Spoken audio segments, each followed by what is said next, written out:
Tonight's episode of TWITS is brought to you by Frost Brewed Coors Light. All right. Oh, sure. I gotta get the microphone. There we go. 2 turntables and a microphone. Dead mic. Looks like I'm quiet.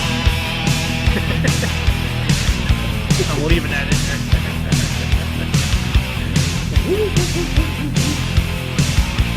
Double digits. Double digit flips. The year's flying by. All right. Hello again, everybody, and welcome back to the week number 10 edition of TWITS. Joining me once again from his palatial estate near Lago Vista / Leander, Texas, with Thor still hanging around in the background, Mr. Mike Paddock. How are you, sir? How are you doing? Fine. Yeah, the wife maybe leave him up there. I don't know what the deal is. I guess we don't know where else to put him. She's spending a lot of time in the B-Town Brewery? More than usual? As is Thor. Yes. Well, mystery solved there. All right. Well, we are at the double-digit number here, Mike. We're more than halfway through the season. She's flying by. So we'll bust into our first segment tonight, Mike, the weekly rewind. A rewind presented by a Minnesota beer, Mike. This is a hop dish, a pretty standard India Pale Ale from the fine folks over at Lift Bridge in Stillwater. Definitely a serviceable brew for doing a podcast that's watched by, hundreds of something. So let's break into the week that was, Mike, week number 9. Mike, we had a nail-biter between you and Brixton. Mike, 32, Brixton, 31. Quarterbacks leading the way for both of you there. Mike, you got the 1-point win, which seems to be a fairly common occurrence this year. By the end of the year, we'll have to go back and look and see if we've had the most 1-point games ever in a year. Thad gets a 40 burger, helped by Todd Gurley, and a 40-34 win over Evan. Greg ends my, I believe, 11-game win streak against Mr. Hodson. Greg bests me 63-37. It was a rough week for the commish with Deshaun Watson going down, a guy I think I had in 3 leagues, every league but the B&B. And then Zach Ertz getting pulled on Sunday at about 11 o'clock. And then my backup tight end, which I did have a backup, but unfortunately he already played on Thursday. So rough week for the commish, so hoping to bounce back. Mickey, 70, Wayne, 46. T.Y. Hilton goes berserk in his game. I think he had about 170 yards receiving and a couple tutties. And last but not least, the battle of the 3 character names with just a vowel difference.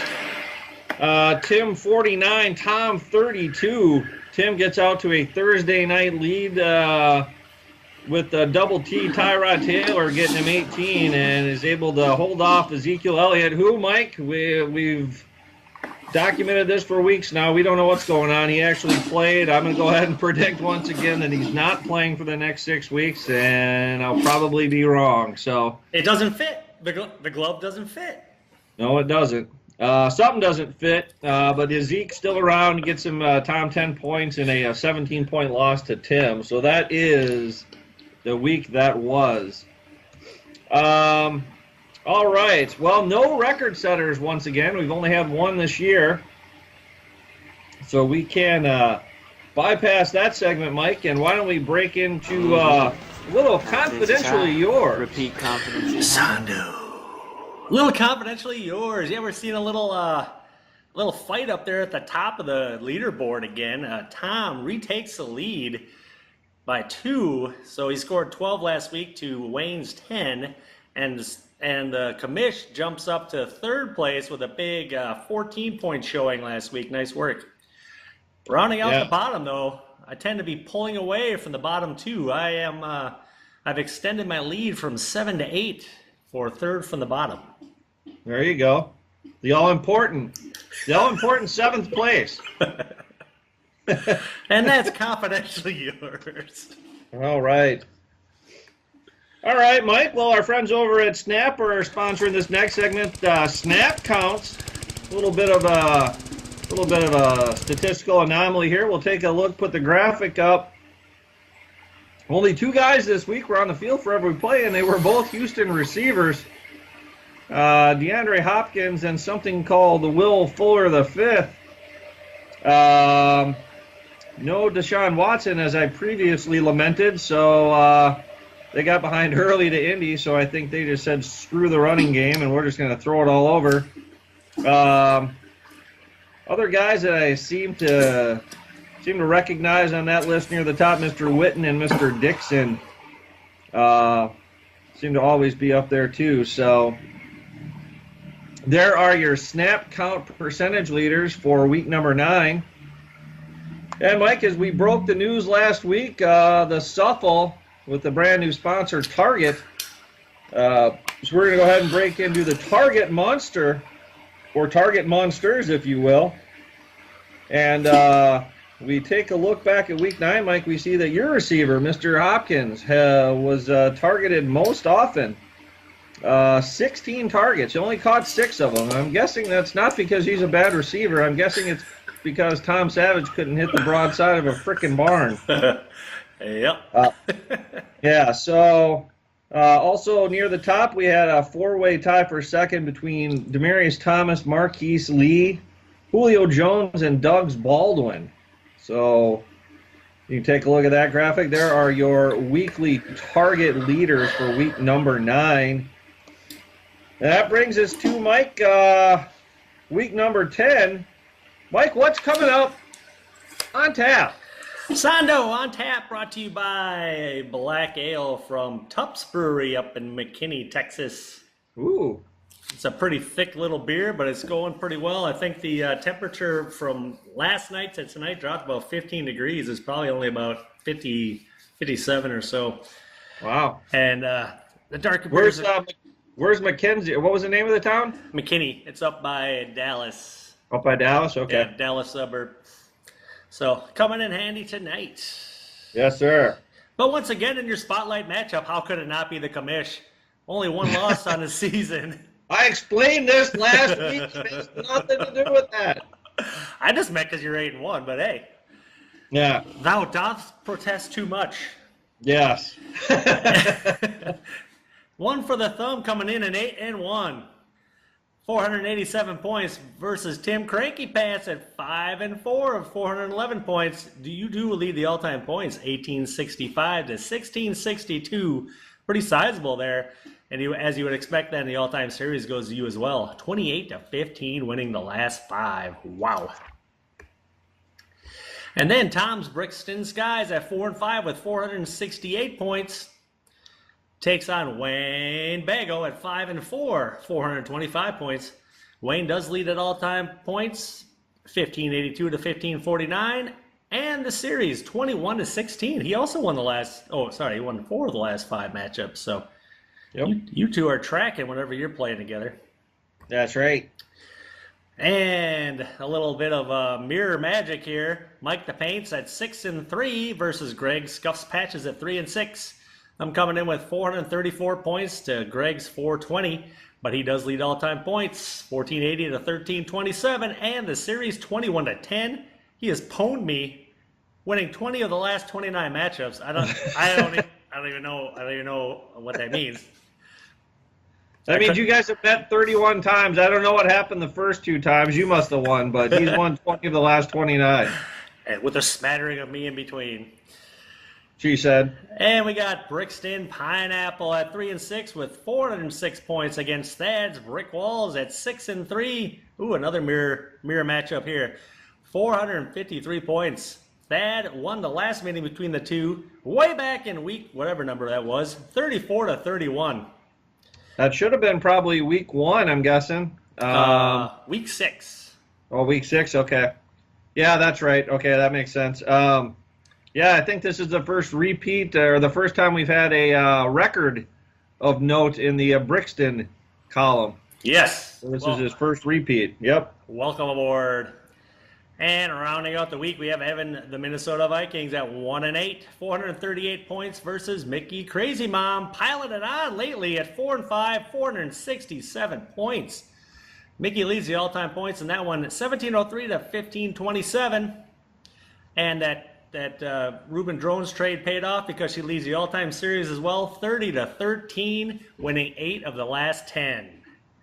And that is what's on tap. Ruben Drones, we hardly knew ye.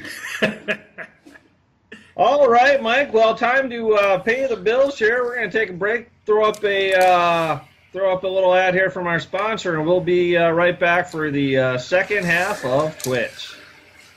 Coach! Do our Super Bowl parties rock because we serve Coors Light? That's one reason for the domination. Coach, should we go icy cans or frosty bottles? I don't know, let's start with one. Then we'll make a decision. My buddy's gonna flip for it, Coach.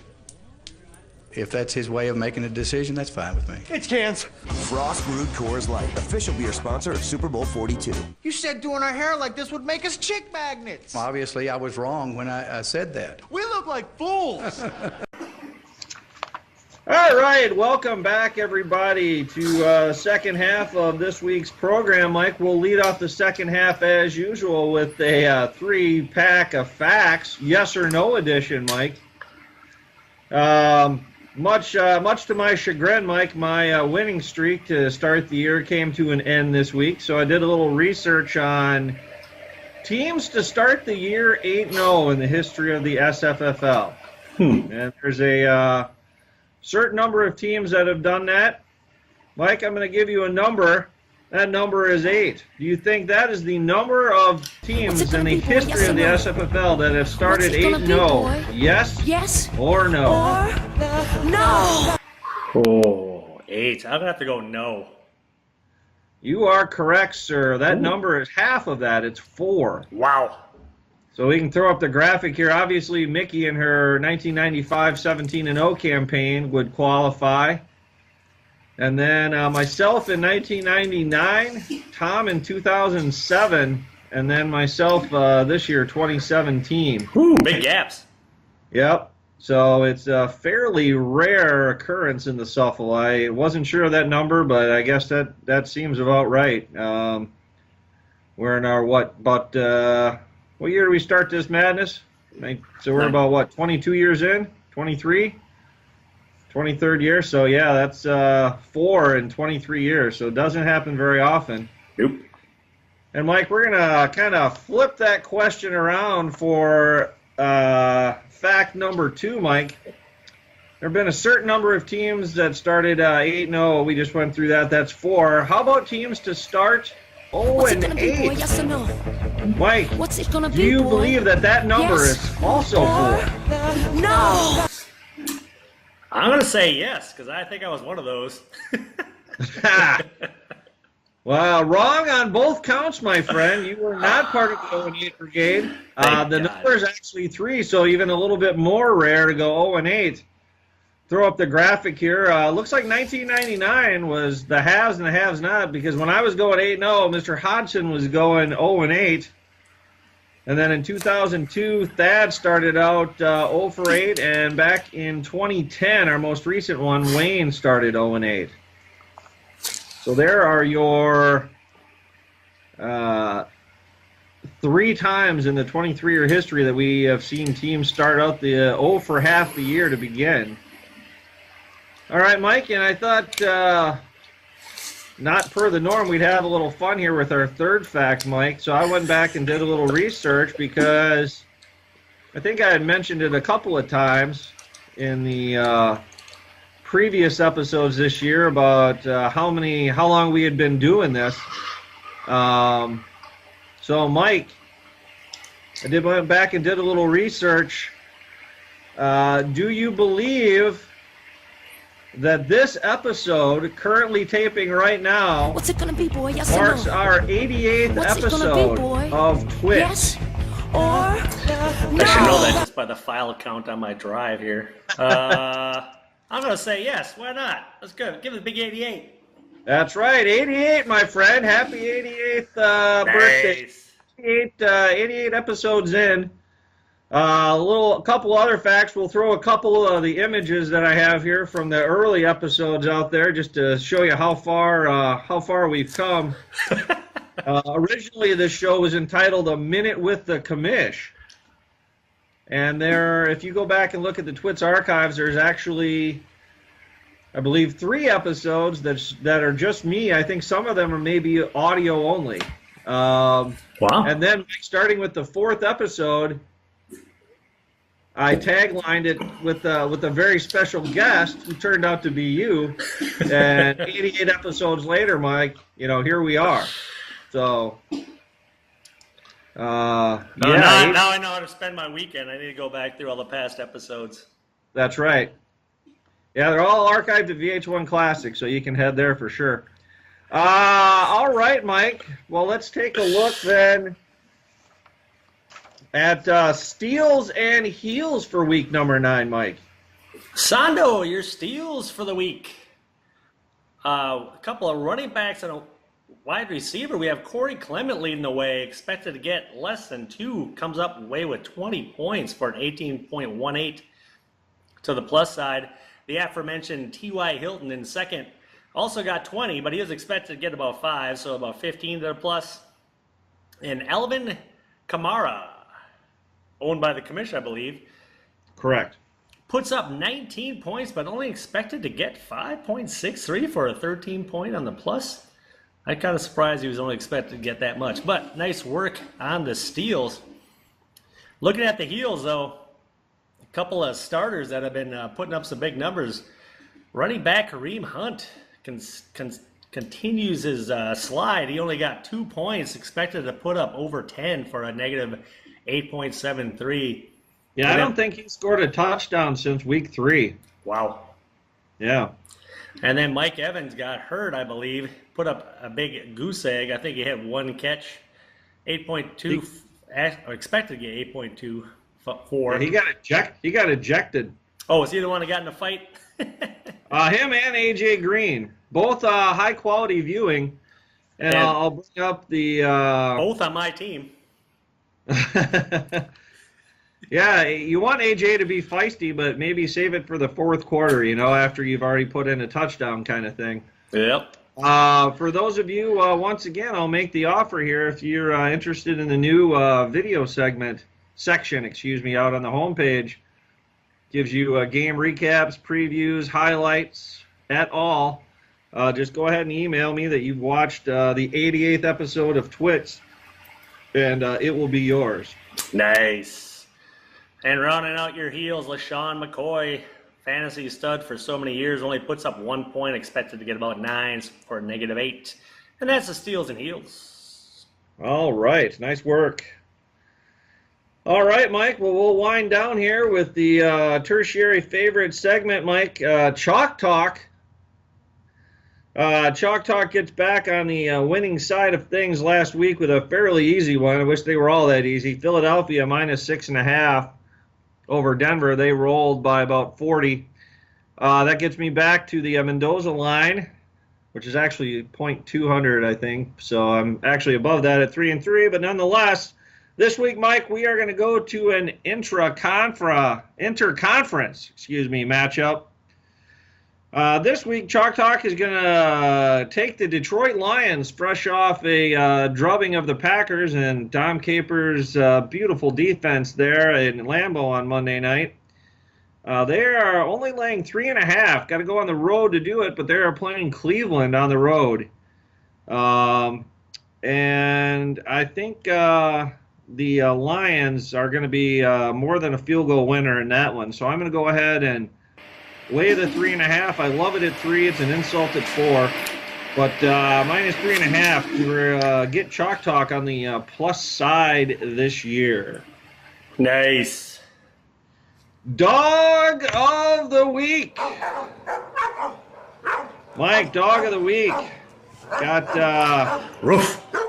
Yeah, got stopped out last week. Had the Bengals who went to Jacksonville and couldn't do anything on offense. I think they got 7 points. It was like 30-7 or 28-7 or something. So that moves you to 2-4. So we need a couple big winners here in back-to-back weeks. How are you going to start us off? Sondo, this week's dog of the week. Last week brought me to the Mendoza line. This week, dog of the week, however, I'm looking at a warm weather dome team heading up north. So the Saints going into Buffalo, and Buffalo getting 3.5 points. I like the home team in this one. That defense, Buffalo's defense, is pretty good. The Saints game is built around speed.